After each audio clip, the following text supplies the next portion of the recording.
wait till you get to the real world. Wait till you have to pay bills, wait till you have to be responsible for everything. And for me, the process of really entering the real world began when I moved to Houston, Texas 15 months ago, from basically today. Now, one of the things that a lot of people may not know about me, based on maybe the way I look, the way I talk, is that I am an immigrant to this country. And I'll kind of make a parallel here between what I'm doing in Houston to what my family did 21 years ago. Because 21 years ago, my mother, my father, my grandparents, and myself, in late 1989, we left St. Petersburg, Russia, and emigrated to the United States. Now, this was one of those things that it wasn't really a simple procedure at that time. This was leaving the Soviet Union, so it wasn't like you went to the airport and ended up in JFK 12 hours later. It was much more complex than that. We had to live in Vienna for about a month, in Rome for a few months, so it took time. By the time we finally got to New York City, it was basically the calendar year 1990.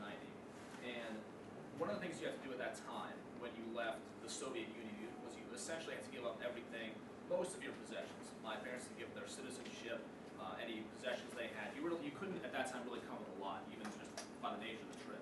And when we came here in 1990, we got an apartment in Brooklyn. It was me, my mom, my dad. And my parents, I think in total, had about $180 or so.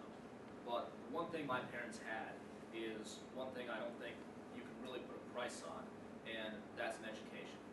And 21 years after that point, my family lives in what I consider to be an amazing house in Connecticut. And when you look at headlines today, when you watch Fox, MSNBC, CNN, whatever, when people doubt that the American dream still exists, I like to think that my family is an example of the fact that it still does exist, at least to some degree. Now, in terms of myself, one of the unique challenges about moving to Houston is that I did something that nobody in my family really has done, maybe due to circumstance or timing, and that's moving someplace alone. They'd always kind of lived together as a family unit or moved in together when they started dating, that type of stuff. This was a chance for me, due to the industry that I work in, to move somewhere else and really be out on my own. And some things in life are, this isn't scary in like someone in a really bad position scary, but just it was so scary for a while that I couldn't really even focus on how nervous I was to move here. So that was one of the initial challenges.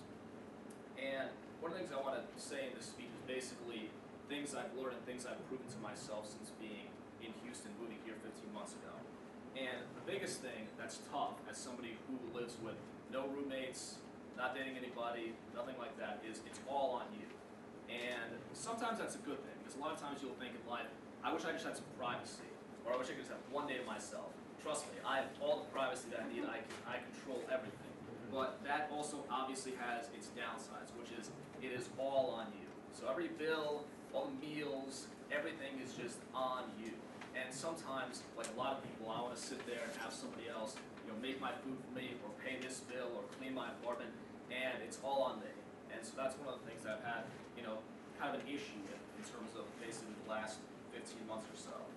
But I've also, over the last 15 months, been able to basically prove to myself the kind of things that I'm able to do.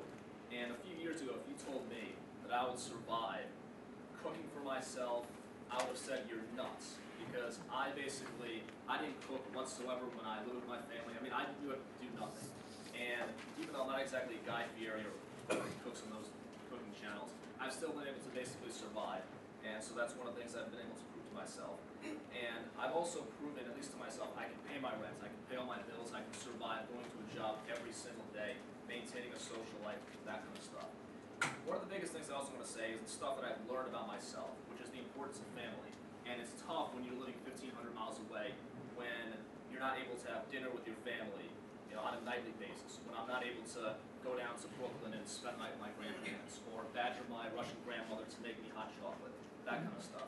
And it's those kind of little things that I miss from myself. And you also realize how accustomed a human being becomes to just the force of habit.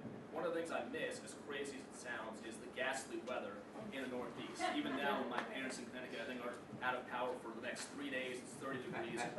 When you grow up in that climate, you become used to it. You're used to the fall, the cold, and I don't miss when it's 18 degrees at 5 in the morning, but sometimes you miss being out there for a snowy day. And so you kind of realize the different habits and things that you grew up with that you no longer have today. And from an overall perspective, I've been able to prove to myself and learn about the importance of family and friendship, because this experience demonstrates to me the kind of things that I miss, the kind of things I will need in the future. To be honest, I'm not going to lie. I don't know how long I'm going to be here, and there's certainly a lot of challenges for myself living in this area, but I've definitely been able to prove to myself that I can at least survive